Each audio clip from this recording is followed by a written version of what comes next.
Hi, I'm John White. I'm going to talk about the Spooky 2 DNA frequencies. If you go to cancerclinic.co.nz and you go to the DNA frequencies page, you will see on this page a document. If you click on that document, you can see the derivation of DNA frequencies. This is a document which I wrote to explain how Spooky 2 derives its DNA frequencies. There's no copyright. The information within the document can be freely shared by everybody. There are no patents that have been applied, and no patents will ever be applied. The document starts with the historical background.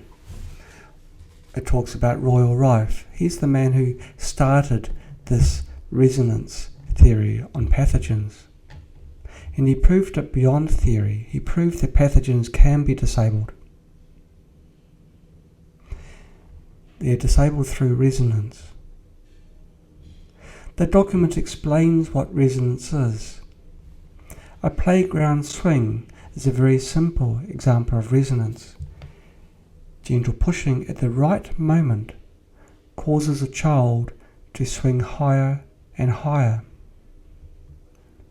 The energy of each push adds kinetic energy to the swing. If the pushes are not timed correctly, resonance is lost and the swing energy is reduced. And you can see you also get a grumpy child. Radio receivers also use resonance. When a radio is correctly tuned, it resonates with the radio station transmission frequency. Now this is where it gets really interesting.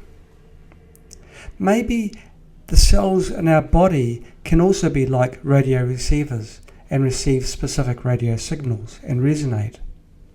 Well, there's a structure within each of our cells which form antennae. The type of antennae is monofilar for RNA and bifilar for DNA. This slinky coil is representation of DNA. Like DNA, it's a spiral coil. Current DNA databases use the length of the DNA as the basis for calculating the frequencies. But if the DNA is used as the antennae, we should therefore use antennae theory to calculate the resonant frequency. And the calculations for spiral wound antennae do not use linear length, because the antennae is like a spring. Its length becomes longer and shorter just through its normal life processes. However, helical antennae do not rely on the linear length of the antennae, but they use the radial length, which is the length of the wire itself in this analogy. It doesn't matter if this coil is stretched or unstretched. The length of the wire that makes up this coil never changes. And it is this length that should be used in calculating the frequency. If we can calculate the length of the outer strands of the DNA, then we can calculate the resonant frequency. The maths portion of the document does this by using some known values such as the DNA radius, the effective base pair count, the number of base pairs per turn, the speed of light. We can do all the calculations. There's another problem actually with existing DNA databases. They just take the base pair total and use that as part of their formula. But look at this. Here we have 3 base pairs, 1, 2, 3. Between them are 2 connecting links. In this example of linear DNA, 3 base pairs is effectively 2 base pairs long. If the DNA is circular, where this portion of the DNA joins onto this one, the antennae becomes a loop antennae, in which case you won't subtract 1 from the number of base pairs.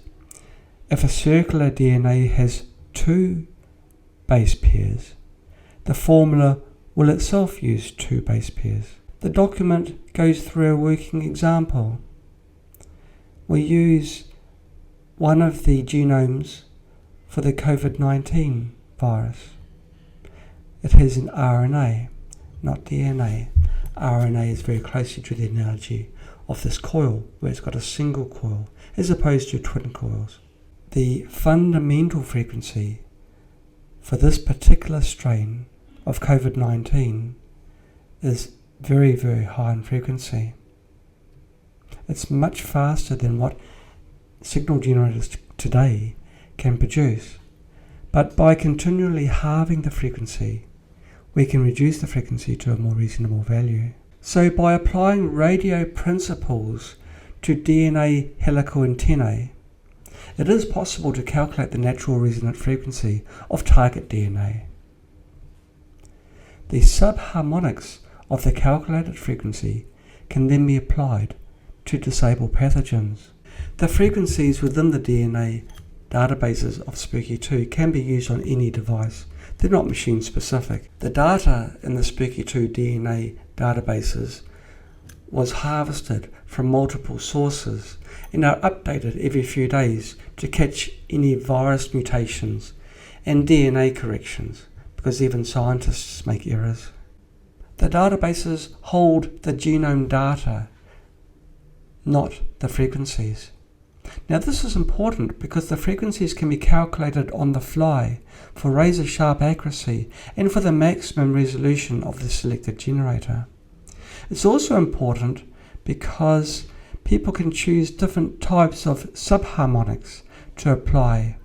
I would like to thank the moderators of the SPooky2 forum for their assistance in the creation of this document. I would also like to thank Charlene Bohm. Her pioneering attempt to match DNA length to frequencies almost 20 years ago provided the impetus to formulate the correct frequencies we use today. Thank you for watching.